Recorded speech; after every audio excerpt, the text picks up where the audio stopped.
man, this is like such a special edition tonight.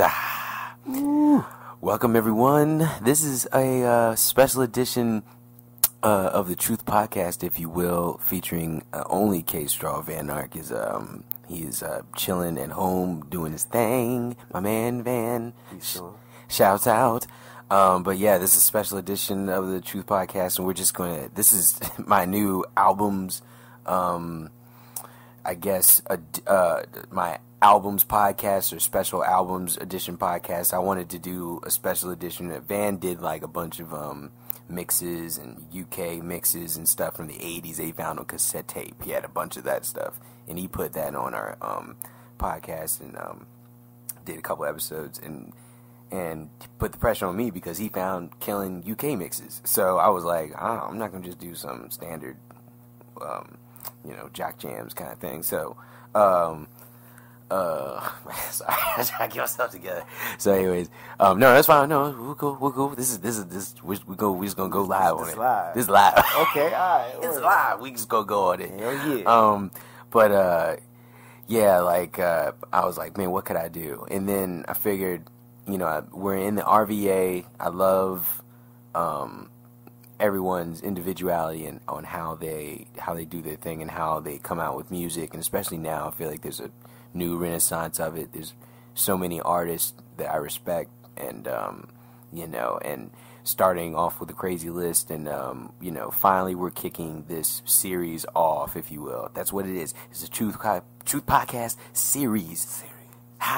So now I'm going to introduce a friend and someone that I've known for a long time, but he's been very creative for an even longer time, and just been coming through SoundCloud and just doing crazy DJ shows. I didn't even know he was DJ Harrison. I swear I didn't know. Like for years I was like, that was working. I was like, man, that's DJ Harrison. I don't know who that is, but Devonne is good. I know that. So, but so then found out you were DJ Harrison, and now you have finally put an album out as DJ Harrison, but this is not a like typical DJ album, and that's one other thing you will find in common at RVA. There's a lot of dudes named DJ that don't DJ, or maybe do DJ, but when they come out with albums, they're not doing DJ stuff. It's very complicated, but RVA is, that's how complex we are, as a people. But anyways, introducing Devonne Harris, a.k.a. Chocolate, a.k.a. DJ Harrison. Yes, sir. Oh, man. Good to be here at the True Podcast, man. Thanks for having me come through. Yeah, man. Actually, we should just say the truth. we are live at Jellostone Studios. Is that right? Did I say it right? Yeah, Jellostone. That's good. This is great. This is the place where you recorded this album. So this is pretty special. You can record all throughout the house, right? Or is that how you're trying to do it, or what? Yeah. We got cables and mics that we can rig up, for the Rage song, for the Butcher Brown. Yeah. What people don't know is that there's a mic that's going through the preamp that's upstairs in the bathroom, and we just kind of rigged it up going up the stairs, and we just turn it up a little bit, let it get a little bit of room noise, and all of a sudden you got that 90s Chili Peppers drum sound. But yeah, we can record anywhere in the house, any room, all the way out in the garage, even outside. I got some tracks with some birds on it. Hey, sometimes you gotta put some birds on it. Hey, sometimes birds need money too. Birds. Too. Sang birds. I tell you what. I was gonna say, Paisley Park. This is getting close to it. My man's got it rigged up where he can record in any room in Paisley Park. And he can pretty much hear anything. But it's not that rigged up in here. But that's dope that you have the whole house pretty much, ready to go. Yeah. It's hard when you get an idea just because you get so many ideas that you do so much as a musician, you tend to lose it. So you always try to get it as quick as possible. Yeah. Oh yeah. Well, you spent, how long have you spent really trying to rig up? Yeah, I know you haven't been in this house for a very long time, but it feels like you have really integrated this house into a studio unit. But I mean, how long has it taken you to really like to get your your sound together, the whole thing? You talking about just like in the house or in general? Well, let's go in general. Let's go in general. In general, I mean, I've always recorded little mixtapes. Like like my mom bought me a little cassette recorder, one of those little Tascams for the studio things, the gray joint. Oh yeah. She got me one of those, and then from there I was tracking my drums, and I had like the shitty microphone or whatever. You can curse, right? You can curse, right? Oh yeah, absolutely. Fuck yeah. Well, yeah. I mean, she gave me like the little shitty microphone you buy from like Circuit City or something like that. Yeah. And I was tracking, drums, bass, and like, I had one of those Casio keyboards or whatever. Yeah, the Casio, that's right. Yeah. I had one. I can't remember what it was, but I had like 4 rhythms on it.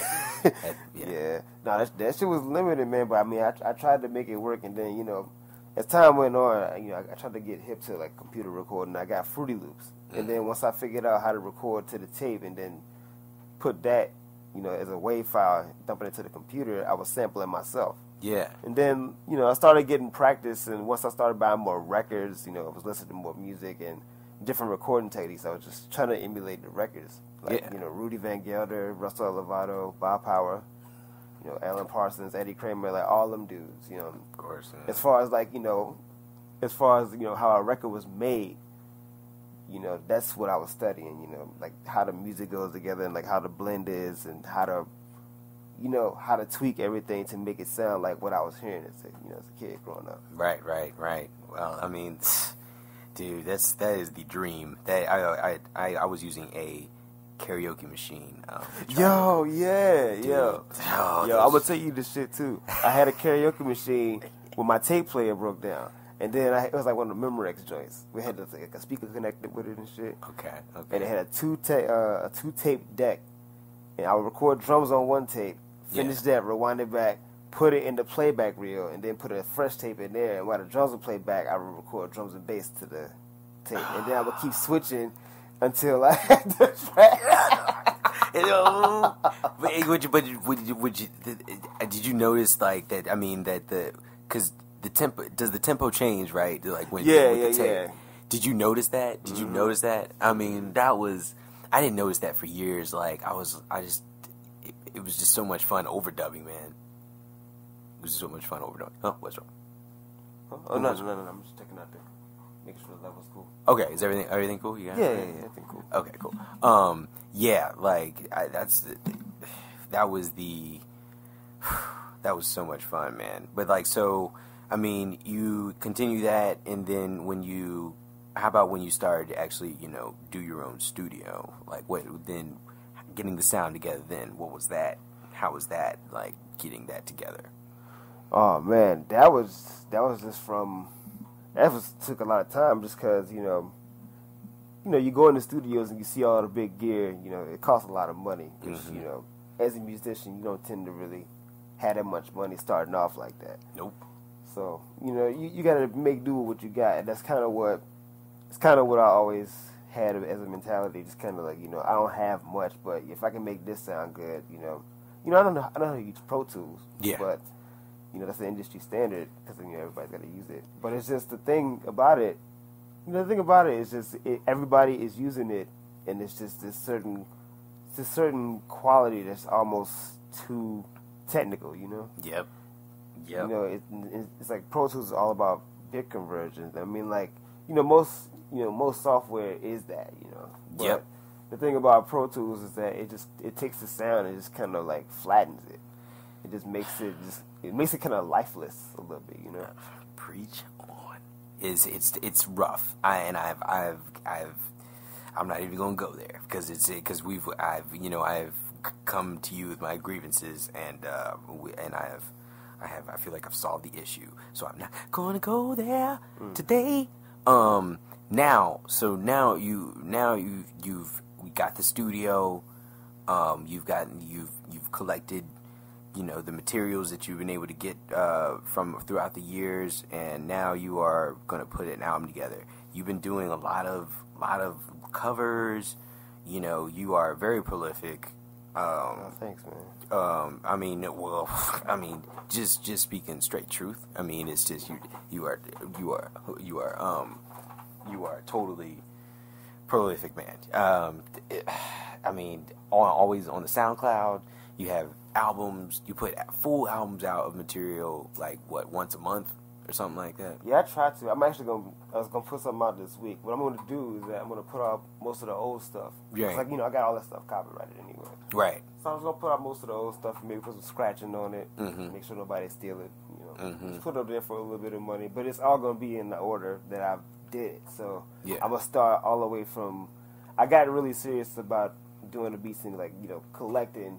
Making a portfolio back in 2007. Yeah, yeah. I'm gonna release those and all the way up till, all the way up until probably like 2011, 2012. A lot of people are doing that. That's been happening a lot lately. A lot of people have been releasing stuff from like 07, 06 because it seems like there's a huge demand for whatever the sound was at that time. A lot of people were doing a lot of different things, but it was like a. I remember like just people were going against whatever was happening on the radio, and it was very like raw. Like there was just people were making some super raw stuff in 06, 07 or everywhere. Yeah. So, I mean, what I'm kind of starting to notice is like the peak of the music came, around I would say 2008, 2009, where all of the like hood trap shit became that became the radio. Mm-hmm. Radio they used to sneak it in there, mm-hmm. and then slowly all of the real shit on the radio just kind of slowly started getting taken off. And around like 2010, 2009, that's when the shit just kind of just went like wow. Well, it went straight to satellite radio, pretty much. Like you just listen to whatever you want. I would hear it. I would hear it. I had to find it on. I started listening to Shady 45 or whatever a lot because. Man, I mean, the stuff you find on there is just like, it was great around 2009, 2010, because it was stuff that you couldn't find anywhere anymore. Mm-hmm. But now that's kind of dwindled down or whatever. Now that's been completely taken out by YouTube. Mm-hmm. YouTube I'm fierce on the YouTube stuff now. I wasn't even a YouTube dude before, man. And now I'm like, I'm on it all the time, and I'm finding new stuff. YouTube has become a daily thing, mm-hmm. as a musician or anybody trying to learn anything about anything. Yeah, man, like it's out of control, man. I'm totally on YouTube. I'm addicted right now, and Comcast, I'm not real happy with you right now, bro. Bro, Comcast, bro, I'm not happy with you, bro. Anyways, but yeah, yes, sir. I know. I was gonna say, so around 2009 was the shit got hood, but up to that point, there was still, Jay Dilla was rocking like the early 2000s, mid 2000s and shit. Yeah. There was still some real shit coming out, and that shit's going back. But if you start to notice, like people are going back to, the sound and like the old school shit, like when Raphael Sadiq came out with that album, that whole vibe. Now, that's the cool thing about Raphael is that he's very subtle and very cool about his stuff, but I would say that he is I feel like I'm giving it a little too much, but I feel that the cat is responsible for the way certain things sound right now. Yeah. I would say from even the voodoo stuff, but even some of the stuff that a lot of people haven't listened to from these past, from 2004 to 2008, all that stuff, cause you can even talk about Bilal's new album, like some of the shit on there is like so Al Green, you know what I'm saying? As far as like the way this, the music's EQ'd and like the way his voice is like higher in the mix than most of this shit, Yeah, this thing is gonna be 2 hours long. We're gonna have to take a lot of stuff to talk about. We'll talk about it afterwards or whatever, because I want to talk about that because there's the Bilal song that is freaking me out. Number one is the first track that comes on. That first track that that joint, but and then there's that right at the core right at the core. Yeah. Ooh. bad is mine. Bilal, you a bad dude. Dude. Holy shit. Bilal bad. Yeah, that was the peak of it. I mean, that's going to be amazing whenever you put that out. Definitely make sure we get that up on every single page we can, everywhere's. Now, okay, so we want to get to this album, Monotones. This is your first, basically on an album, like on a label. You know, you got a bunch of songs on it. This is crazy. I mean, this is your first album, dude. I mean, let's get into it, man. How did you come with the album being on 32 Bar Records and all that, man? Well, it all started when we moved back in July. Butcher Brown went on tour to California. We came back in mid-July, and then we had to move out of our old place, which Jesse Jackson. That was back by Maymont. That was the spot. Ooh, that was the spot, man. Jesse Jackson. It's nothing like your first spot, really. Yeah. Right. That was a great sound in there. That's where you recorded "I Dream of Jeannie." I mean, that's right. I mean, that's where they recorded. And I actually recorded that back in my mom's crib. Really? Yeah. Oh man, yeah, that's back before I knew anything about what the hell I was doing. Wow, that's definitely, that's probably why that song has definitely a certain quality to it. It's probably why I like it, because it definitely has an innocent quality to it, I'm glad you mentioned that, because when I figured out that we were coming into this house, the quality difference was I had all the stuff from in the living room in the last house, and it was hardwood floor. Okay. And my mom's house was carpeted, so the sound was a little bit drier, and now this house is carpeted. So, and I already knew, I was just kind of like, man, this is gonna be fun. Yeah. Just as far as just building baffles and trying to figure out how to get the right sound. And then around like late August, that's when I started recording like some tracks for the album. As far as I already had little snips in my head to be played out in Cali with Butcher Brown, just like testing some stuff out. Mm-hmm. But then I came back home and everybody else was out touring and gigging and stuff. So I was just recording this stuff on my own. I was like, man, I'm gonna just go ahead and try and see if I can get this to sound. Monotones is really a test. I've always done stuff at my house, but I've wanted to see if I could do a legit album and make it sound, a certain way. Right. Cohesive too, or you mean the full album, or just like as a full album? Well, yeah, as a full album. I just I wanted all of the tracks to be a variety, just like most of my shit is, because I listen to a lot of stuff, and I can't really focus on one avenue, because I'm just, what is it, ADHD? Both, whatever, sure. Yeah, I can't keep still pretty much when it comes to deciding on some shit. So I just recorded all the ideas that I had, and it was slowly one thing at a time, one song, every. I was writing a lot more when I was at Jesse Jackson. It's only because I could walk out and go to the river and shit. But now being out here in the West End, I'm kind of just cooped up in the crib. But since I got everything sounding like I wanted to, there's no reason to leave. Right. To record. Right. But yeah, all those songs that was just a basic collection, and then over time, I got into mixing those, and then, I had to go save up money and buy a computer, and I was playing a lot of gigs, so it kind of got on the back burner for a while. So I probably did like 60% of the songs. I did about like 12 full songs, and most of them made it on the outtakes just because of like the way it sounded. And then, so I went back. Wait, hold on. Let's not skip over the outtakes. So wait a minute. So you have a whole nother album of songs that didn't make the album, right? Yeah, yeah. I was just, and I put that out just to kind of build some momentum for the album. That's crazy, man. Oh, wow. That's a lot, man.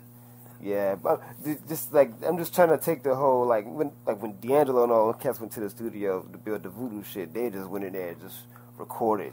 They recorded covers. They did all of that stuff. Right. And I did a couple of covers, but I was just so focused on trying to get my own sound and carve a way into some kind of lane that I can be an artist.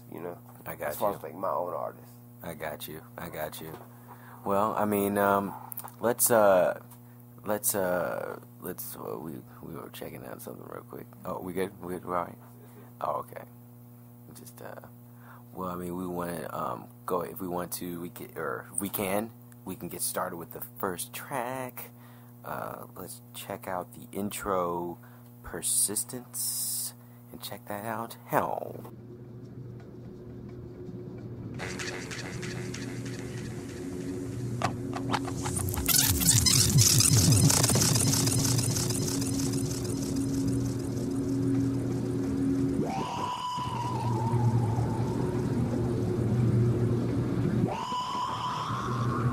Somewhere in the wilderness lived a man with numerous state machines, equipment, no electricity, no money, no food, no water, all the equipment. The vast people pass this man every day, and they ask themselves, why won't I be able to help him? Well, what could I do? I have nothing to share with him. I have nothing to share, I have nothing to give, I have nothing to offer. Nothing to do. Nowhere to go. Last place that no one knows about. A special place only I know is Yellowstone.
Alright, intro, Persistence, man, that is, the sound is crazy on that one.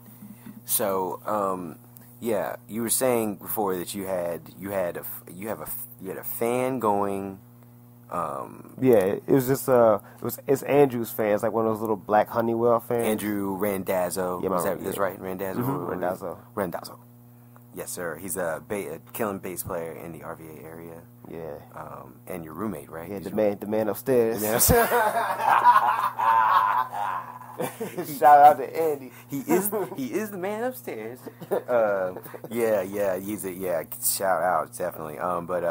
Yeah. So okay, so it's his fan. You had that going on in through a preamp or through the preamp or would you? Yeah. I had the mic hooked up to the preamp, but I took the back of the preamp and I hooked it up to these three guitar pedals.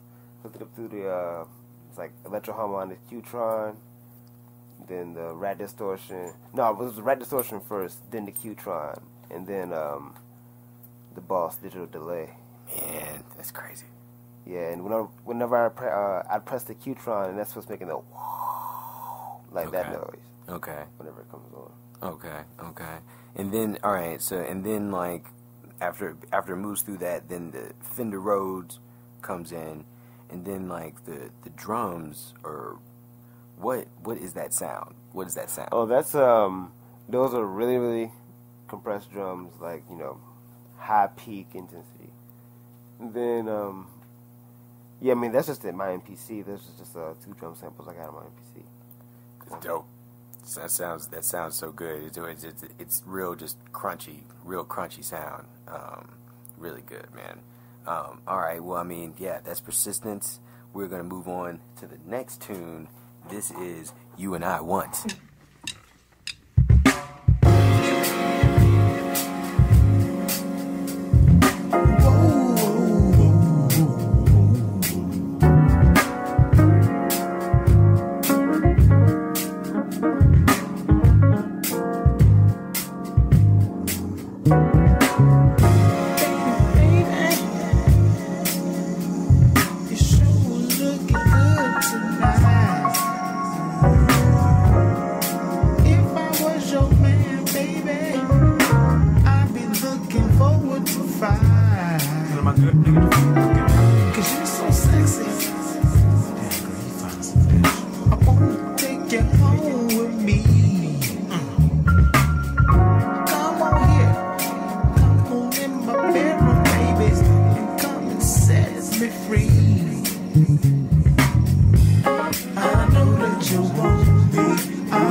All right, you got it? Yeah, we up in here tripping, y'all. Oh, tripping. Okay. So that second track was "You and I Want."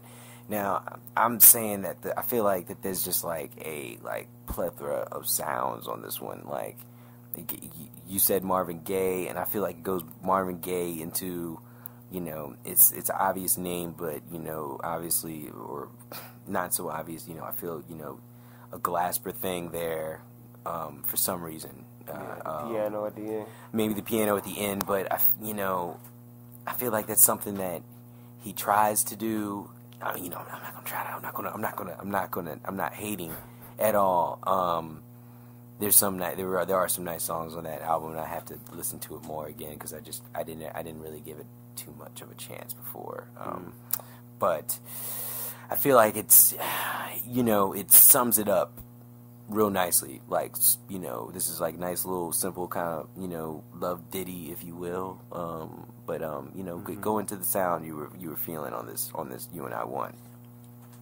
Yeah, I mean, the whole Marvin Gaye, well, you know, not to burst anybody's like bubble, but like, you know, I'm pretty sure nobody gives a shit anyway. But the whole You and I Want, that comes from I Want You, like that whole album. Gotcha. So like, you know, the whole instrumentals from that album, they would have, you know, the Marvin singles, like, you know, the shit they played at the clubs. Mm-hmm. You know, but then they would also have the instrumentals on, like, you know, the B-side shit, which you know, like, you know, that kind of gave way to smooth jazz, but it was still under funk, so, you know, of course it was still cool. Yeah. But I mean, just like the vibe on that album, like, you know, the synth and, you know, electric bass and, you know, some piano, like that Tamla stuff, you know, that 70s Motown shit. And I want to say that the smooth jazz cats do give it up hard sometimes live. They do give it up. Mm-hmm. Even if they might not be in the studio, they play it real easy. I feel like live, you know, sometimes those cats will give it up. Yeah. I don't know, but whatever. Anyways, for what it's worth. But yeah, back to the sound. You were saying. So I mean, was it simply Marvin Gaye, or because it's you know, it's got a lot of, you know, like different harmonic feelings or whatever, you know, and you know, it goes from side to side, if you will, you know what I mean, like, so. Yeah. I don't know if you ever checked out this cat, Todd Rundgren. Wow. Yeah. Wow. You gonna drop Todd Rundgren on me? Oh yeah. Dude, man, we've been flipping out on Todd for a minute, man. Flipping out on Todd Rundgren. Like, yeah, my boy Colton, he hit me up to Todd Rundgren. I went out and caught that Something Anything record, that double LP. Shit is bad. Shit's bad. But yeah, just like his whole thing with, you know, the vocal layering and, you know, the using extensions over top of other chords to make it sound, you know, like it's wrong, but it still fits in, you know? Right. And then, of course, there's like, you know, it's a heavy keyboard arrangement.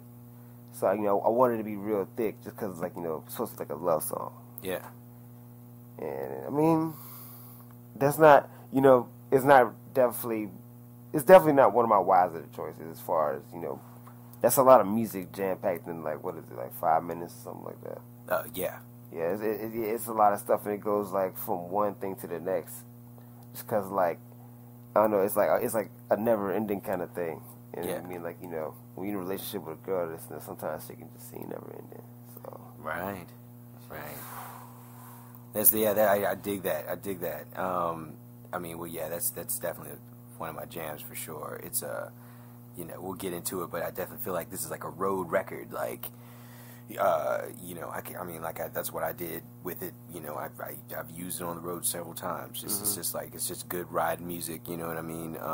But you know, and this next cut especially is the real deal. So track 3, I gotta go to work. Oh shit.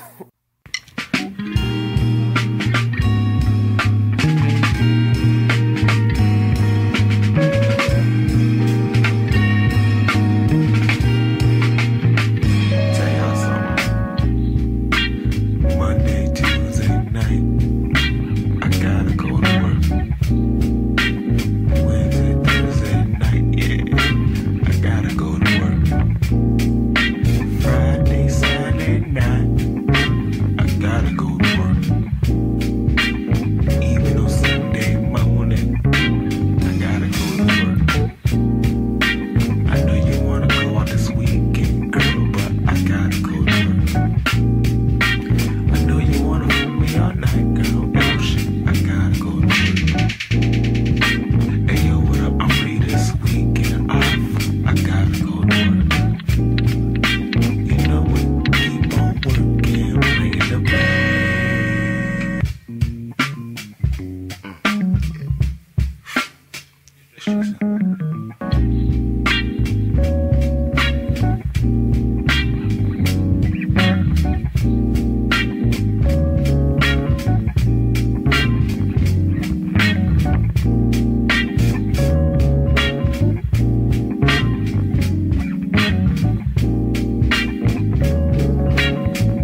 work. So, I mean, you put this out like kind of like the first single, right?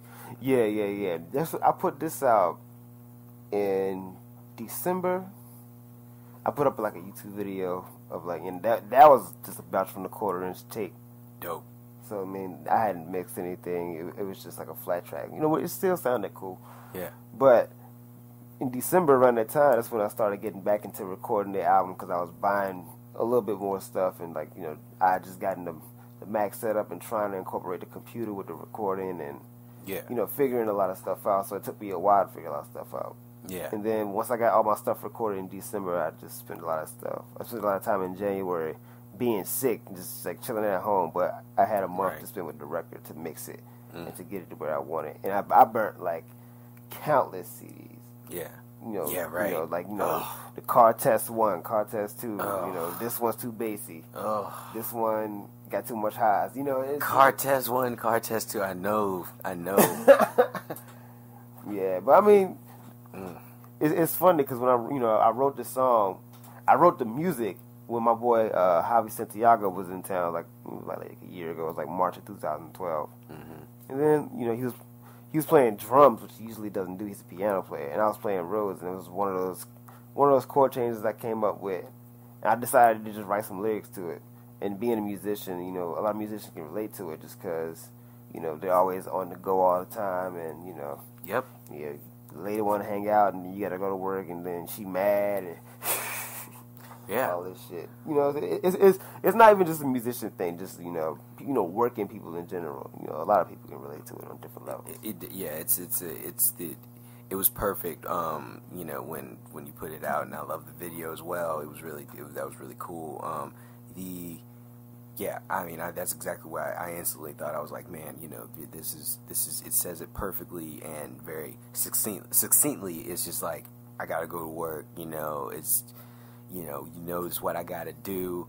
You know, I hate that I have to do it, but, you know, this is what I gotta do because I gotta, you know, I gotta make that money. You know, but it just felt really cool. So on the actual recording, is that actually Santiago on the drums on that recording? On that particular recording, no, I redid it once we moved into this newer house. Okay, all right, that's cool. I dig it. Yeah, man, I love the feeling on this one, and I mean, this got a lot of views on YouTube for sure. You know, right? I know, like, initially people were just like, right off the bat, just like, yeah. Like freaking out or whatever, you know. But yeah, man, so I gotta go to work. That is the jam. All right, yeah, now we get into, you know, some crazy stuff. I love this part of the album. All right, Chesterfields, check it out.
live. Yeah. All right. We're gonna start with Chesterfields. Man. Okay. Now, please do not be offended. Like I feel that real brown sugar thing comes across when I hear it. Oh yeah. Is okay. So is that definitely like, that's my little nod to D'Angelo, just because of like, the whole Virginia vibe and just how that just how it's so easy going, laid back, So. For those that don't know, D'Angelo is from Richmond, Virginia. So we definitely try to pay homages, and we are waiting for that album, especially. Been hearing September is what I've been hearing. Yeah. That's what we are hoping for. And the Red Bull Music Academy Quest was like playing some of the shit from the album. Really was it? Oh, that's why it hasn't come out yet. Because I was looking for that online. I've been looking for that lecture, and they haven't put it up yet. Yeah. Probably because they played some music. The whole interview was just him talking about the drum sound from the new album. I was so fucking mad. Dude, all they have is like just pictures, man, up on the website, man. It's just pictures, man. I'm like, I can't wait for that. I can't wait for it.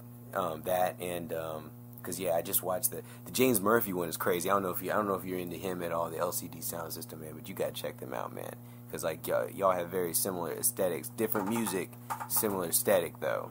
Because he's got that snare blanket sound, you know what I'm saying? Snare blanket sound. Now, all right, but yeah, that rim shot sound on Chesterfields is serious. That's like, can you go briefly like into that sound, like how you achieve that, or if you without giving too much away, Man, to be honest, I was experimenting with miking techniques with the snare, so I had 2 mics on it, and I accidentally left the mic underneath on, so that's why you hear when the bass drum hits, you can kind of hear the snares too. Oh, okay. It's the mic right by the kick underneath the snares. So there's a little bleeding. Is that? Yeah. It's a little bleed, but at the same time, like once I heard it, at first I was just kind of like, man, fuck, it sounds like shit. But then I went back and listened to it. I was like, it's got a little bit of a vibe.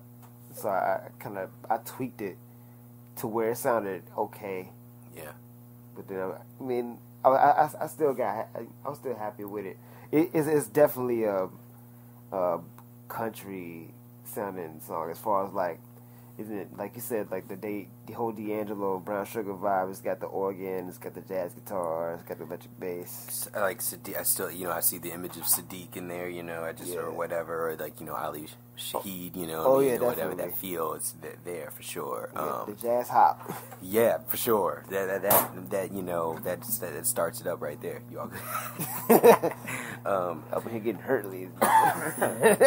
Now, okay, so that was Chesterfields. Now we'll go into the next joint.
this. Again, no offense. I feel like it's like all of a sudden we go into like this like little like area of like this is like a like D'Angelo tribute area of the album or something like or something. It starts that way. Like when the song starts, it reminds me of like All Right. It reminds me of All Right of D'Angelo All Right. Yeah. That song. And then, but as soon as your vocals come in, though, it's kind of completely different. It goes in a different direction. Mm-hmm. And I mean, was that just an instrumental feel for you? You were just like, it's just, I mean, that's all required, and that's what it was. Yeah. I mean, the instrumental feel. I mean, that's not from, I mean, yeah, it is D'Angelo, but it's more of like the roots. Yeah. As far as like, Questlove and James Poyser and just like the whole bass Rhodes double sound, That's a big part of the sound that, I mean, people kind of forget that it's not just Questlove, but James Poyser was also in the Roots at the time and then was playing on D'Angelo's album. And, when people wanted a D'Angelo-like sound, they always would call for James Poyser or whatever because he could do that. Mm-hmm. That sound so well. But, yeah, people forget about that sound kind of, is from Questlove, so the root sound is very much a big part of the D'Angelo sound. But yeah, like the direction of the song, that the way that you take it, like I was definitely, cause they call it the rewind factor, was happening heavy on that joint, Vapor. So did that come across did that come very quickly, that one? As far as like with the music or just the idea for it, everything. Like, did you record it all in one day? Was that one, or was that a process? That track? Yeah, I mean, most of the stuff I have in my head already before I go to record it. It just it makes it easier, just so when I go record it, I already know where everything's going and like what parts of the song are gonna fall where. Mm. So I mean, like the minute songs like these really don't take any time. They take like to be honest, as far as recording the track, I probably spent about like 20 minutes, half an hour. Yeah. Like all the vocals with adding effects and shit, and then all the instrumentals and stuff. I always do the drums first, then bass, then keys or chords, if it's guitar or whatever. Yeah. And then your main melody line, as far as if you got like a synthesizer or lead guitar or vocals, whatever. Like all that stuff goes on top. It's a very very amazing. That one. I mean, just with the rhythm displacement joint feeling right there. That part I love. That especially is amazing. And the thing about the wordless vocals on this one is just sometimes people have trouble deciphering lyrics from certain songs if it's mixed a certain way. But this one I just wanted to just kind of do like a sing along kind of vibe. Kind of like how most of those game shows in the 70s, or like most of those like those TV shows in the 70s had like those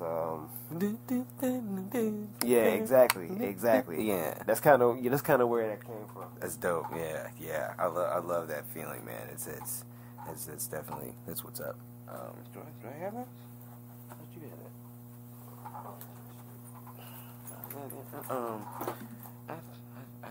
I don't think yeah. We crazy over here. Woo. Now, all right. So let's go to the next joint. Cigarette Ember.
this one, you know, you start to see, I feel like you start to see some patterns of things, but like the guitar on this one is definitely a standout. The drum sound as well, but like the guitar sound, you were experimenting with that on this one. You don't, because there's not a lot too much of guitar. Speaking of guitar, I know you wanted to shout out Keith Askey, right, on From One Cut too. Oh yeah. That's Keith Askey playing on Gotta Go to Work, and he's actually playing on Vapor too. Okay. Yeah. So it's actually good. We actually got to get that out the way right quick. Keith Askey. He's also the other man upstairs. Oh man, there's some cats upstairs, man. In this studio unit. The guitar. But you actually play the guitar on this one, right? And what was your what were you going for on this? Like, because it is like almost acidy.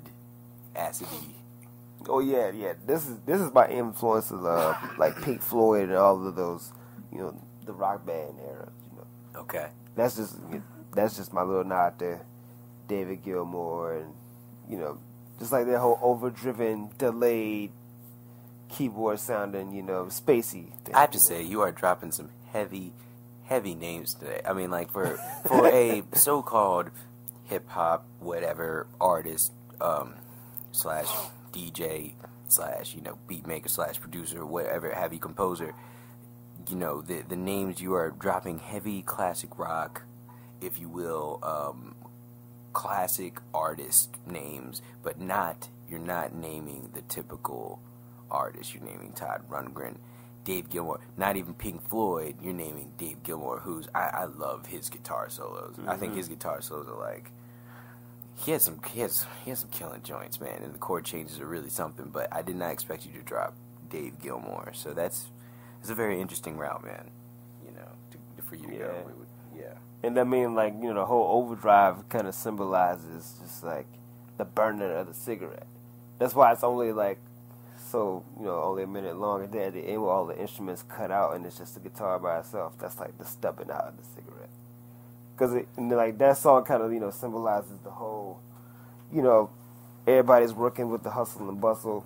Yeah. And like, you know, everybody's got to get their fix on something, whether it be like, you know, cigarettes, coffee, you know, you name it. But it, you know, it symbolizes like, you know, like struggle within the hustle, if that makes sense. Absolutely. There's always that struggle, you know, especially with the you know, I mean, that's a perfect analogy. You know, you don't even have to go further on that. I mean, or I don't have to go further on that actually. But that's a great analogy, and I love the synth sound. It's very special. The sticks at the end of the song. The sticks, you're starting to hit you. You hit the. Is that you like running? Is that you finishing and running to finish the hit stop or whatever? Or is that like a sound that you would do on purpose, like at the end? Yeah, of the song? It's funny. That sounds kind of becoming a trademark. Because I just do it a lot. If there's a floor tom there, I just usually just sit it on there or on the snare drum. Or if there's no floor tom there, sometimes I just drop them on the floor. But yeah, I mean, it just kind of went there. I didn't really, I don't know. I kind of saw it as like, you know, it's like the gate closing, like not, you know, this is the song, like the song is over, like, you know, it's done. Yeah. But that is also me going back to hit stop. Because I be in here by myself doing that shit. That's awesome. That's it. Yeah, I was just, you know, that's the part of the new thing. You know what I mean? DIY. DIY. You do it yourself. All right. I mean, that joint is crazy. So let's go to the next one. Fela.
Fela. Now, I mean, yeah, we talked about this. I mean, this has a serious,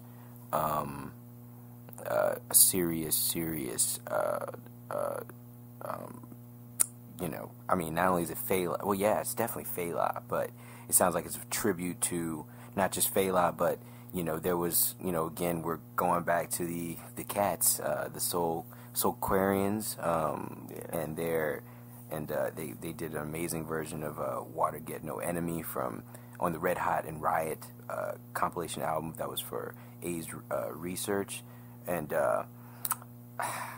you know, it's a classic. If you ever had a chance to check that out, it's some really killing shit. I mean the band's historical knowledge is displayed in those songs, as far as, like, you know, what it takes to listen to the music, study it, and performing in the studio with that kind of, and the whole record is engineered by Russell Elevato. Russell Elevato, yeah, and huge hero of mine. Oh, so good. And the other thing about that record, the Water Get No Enemy, that was like the last D'Angelo record for like a long time. Oh, wow, yeah, that was the last one. So was that a big inspiration? Also, Fela. I mean, what you know, because this record has a lot of flavors along with the Fela. You know, so you know, what do you say? Yeah, what I always knew about Fela. And then I started getting more into him, like, you know, right when I got my computer, which was back in November. You know, doing a lot more research on him and listening to, like, his message, and then, like, the music he was making, and, like, just how tight his band sounded, you know. Yeah. And, like, how he would play gigs at the Shrine from like 12 to 8 in the morning and shit. like you know, he went in for the music, and, like, just that shit just really inspired me. I just decided, it's like, you know, I just had to have a nod to him on this record. You know? You gonna do your 2-minute version, or like of the Shrine or whatever to him? You gonna do the 2-minute version or the 3-minute version of the Shrine? Yeah, for him, yeah, or whatever. But no, it's dope track, man. It's a dope track. Like, I love that feeling.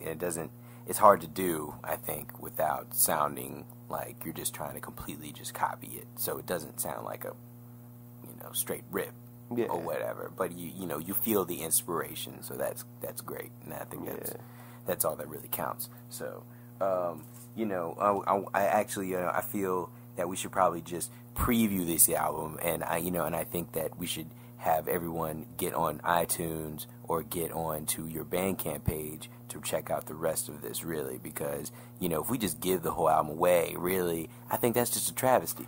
Yeah. That's just Travis mockery. I mean, you gotta do a little bit of research. Yeah, you gotta do a little bit of research. You gotta get out there and you know, we'll tell them where to get it. You know what I'm saying? We won't make it too hard for them, but yeah, we want people to get out there to do it. But I really wanted to get to at least I wanted to get at least 2 more cuts on here. I wanted, you know, maybe we could just like give them like the first half, or, you know, we'll give them 2 more, because, you know, there's not a whole lot of music. You know, it's just a taste. It's just a nice taste. Well, how about this? How about you pick 2?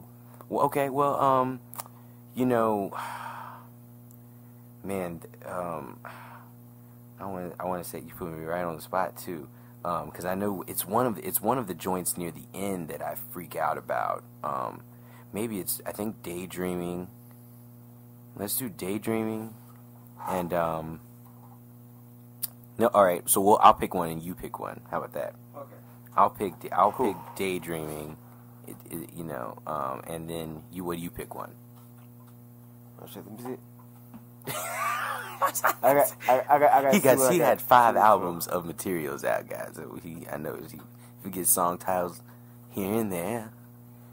Where I might have to explain civil right to some people. Ooh, yeah. No, that's a good call. Ooh, yeah, that's good. Yeah, because people need to go out and get this. You know, you have to go out and copy it. You know what I'm saying? You know, or because you're. That was just left. That's left field. Yeah. Let's start out with daydreaming, and then we'll get into. So we'll just play those 2 back to back for you. Daydreaming and then Civil Right, and then we'll get back to you. All right.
So yeah, daydreaming. You put me on the spot so tough.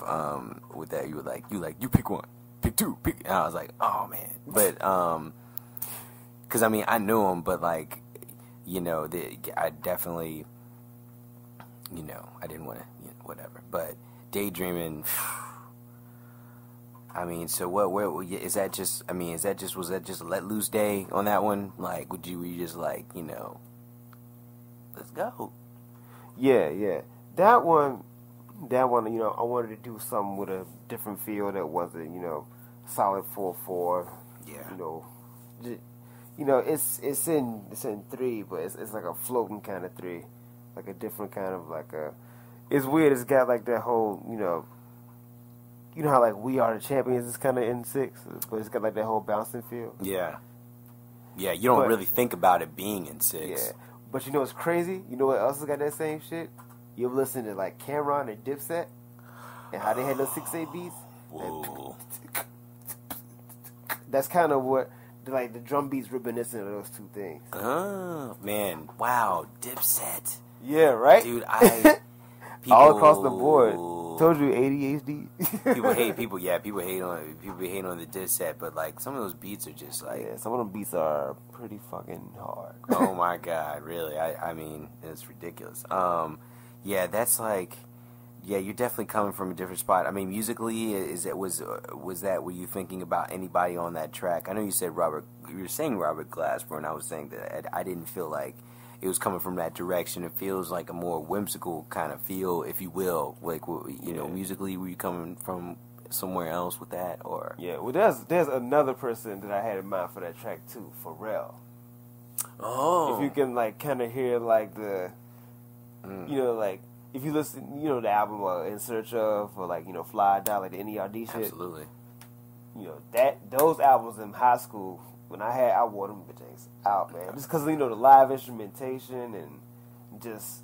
I had the first version, too. The version without the drums on it. That was just the drum machine. There was a version that came out, like, in the UK or something that was just with the drum machine. And I had that first. And then that got erased from the market, and then they came out with the they came out with the drums or whatever. But that was a tough record. Especially that first record. The second record took me a minute, but that first record was instantly. That was tough, man. All right, so the Daydreaming. That is ridiculous. Let's get into Civil Right. Now, this one you said you wanted to really make sure you explained. This is like one of the more out records. This is like, you talk about out. This is out. Yeah, this isn't. Yeah, I just want people to know this isn't on some like I don't take like acid or nothing like that's not. I'm not trying to be on no like drug addict kind of shit. This like actually has meaning. So if you listen to the song. You hear, it starts off with a bunch of Armadas, and like you hear a bunch of people singing. Well, not a bunch of people singing. You hear me singing, but you do all the vocals on the album except for like Armando on a couple cuts. Armando, yeah. He does a rap on the song called "The Man." Yeah, he's a verse on there. But then, I mean, for that one, it starts off with Armadas, and it's got like the rose chords, and. The whole song stems from the title just cause like, especially today where there's like, so much shit going on in like, the world, just like people in Turkey getting fucked up and like, the war and it's just crazy. Like, so all of a sudden you got like this, you have this perception that everything's cool, that everything's like, straight. And that's what the beginning represents. But then, like, once it starts to escalate and, like, shit start hitting the fan, that's when, all the instruments cut off and you hear the reverse vocal. That's me singing and, like, yelling and coughing and shit. Right, yeah. Going through a reverse pedal, through a Memory Man Hazard pedal. Wow. But that's, when that part comes up, when the vocals come up and you hear like the random snare hits and the dark D chords and you hear that part, the snare hits represent gunshots. Yeah, those are the heaviest snares like on the record. The heaviest snares on the record, that one. Yeah, because I mean like, there's so much chaos going on. It's starting to turn. I feel like it's like reminiscent of the 50s and the 60s with that whole movement and shit.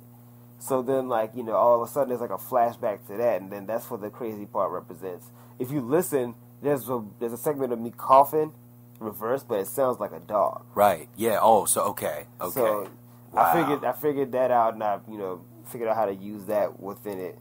And then you hear people yelling, and like there's like water noises, like from the fire hoses and shit. There's just I mean, like that one. You know, I just did that one just because like that was my way of just dealing with like just finding out a bunch of shit that's wrong with the country. You know, just like, you know, you got the internet and all this shit. You gotta always watch what you read, but you definitely have to watch what you read. But then, like, you know, when like the shit that makes big news, like big news, is always bad, and it's just like, it's like, damn, yeah, like, right. What the fuck are we supposed to do? Yeah. And so that was my way of just kind of like relating an older time, like, you know, the time that our parents grew up in and shit, and like the shit that they had to go through. This is like relating it to the shit that we're going through now.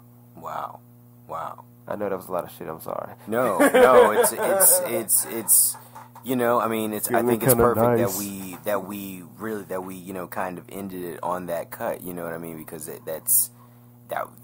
is like it's a heavy cut, and it's not. It's perfect because it's near the end of the album. There's one more cut, and you know, it's kind of just it's just kind of a reminder that it's not all, because your album is kind of more of a fun album. You don't really go to too many dark places on the album. Mm-hmm. So this is kind of the only one where you're kind of like, yo, don't get it twisted or whatever. Don't get it twisted.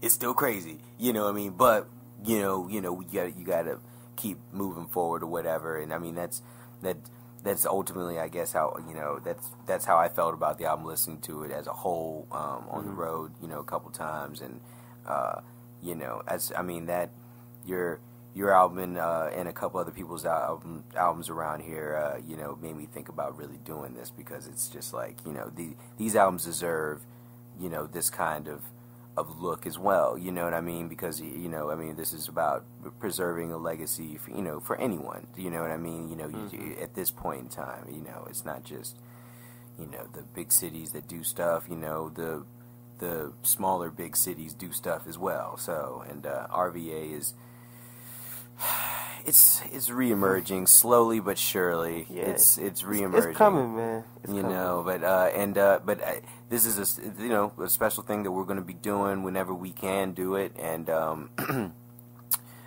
we appreciate DJ Harrison letting us come through to the Jellystone Studios out here and show us around and let us record out here. Where can we find the album? And where can we find everything on the album? Well, you can find the album on iTunes, CD Baby. It's called Monotones, by the way. Monotones. DJ Harrison. Monotones. You can find it on iTunes. iTunes, CD Baby. It might be on Spotify. I haven't checked yet. I do know that I also have hard copies if anybody wants to hit me up to get those as well. But I want to say... And Bandcamp, right? On Bandcamp? Yeah. Well, no, the outtakes are on Bandcamp. The outtakes are on Bandcamp. Okay. And that site is DJ Harrison Bandcamp. No, it's djharrison.bandcamp.com. djharrison.bandcamp.com. Mm-hmm. Where else but they could go to you on Facebook and Twitter, right? Yeah. I mean, I have a website. I just have it. I mean, if you just want to go to DevonneHarris.com, you can just find everything there. Like, okay. Everything, like Twitter, Facebook... DevonneHarris.com. Mm-hmm. Awesome, man. I mean, so yeah, man, I really appreciate you letting us do this here. Oh, no problem, man. Yo, you mind if I get the plug? I gotta get a plug in. Oh, plug in. All right, so be on the lookout. You know what I'm saying? DevonneHarris.com, Reverb ENT. Be on the lookout for Mighty Mondy's Honesty. That shit just dropped. Butcher Brown. Got some things coming in the works. Make sure, since I got him in the room, I gotta say this. Make sure you look out for that new Kings. Make sure you look out for that new Kings. It's a new group. Kelly Strawbridge. Strange Love. Strange Love is on Bandcamp right now. It's already up on SoundCloud, chilling. That shit is it's just getting some love right now. Sounds of RVA showing us some love in their blog and everything. Word. Yeah, but check that joint out, man. You know, more music coming. As always, you know, try to keep it live. Absolutely, man. Yeah, it's a big look all around. We're gonna just definitely try to keep it going. But yeah, here it was, and here it goes. I don't know what I'm saying. man, we just appreciate everybody listening. Like, I've been getting crazy love on Twitter lately. I mean, it's totally it's a different world out there on Twitter, and we appreciate it so much that people have been checking it out and checking out the Truth Podcast. Check out my Twitter, whatever. So you can find me. If you can find the Truth Podcast, you'll see me around. You know where I'm at. So, anyways, we appreciate it from the Truth Podcast special edition, special album series. Harrison Monotones, KSTRAW. Ladies and gentlemen. Oh man, this is like such a special edition.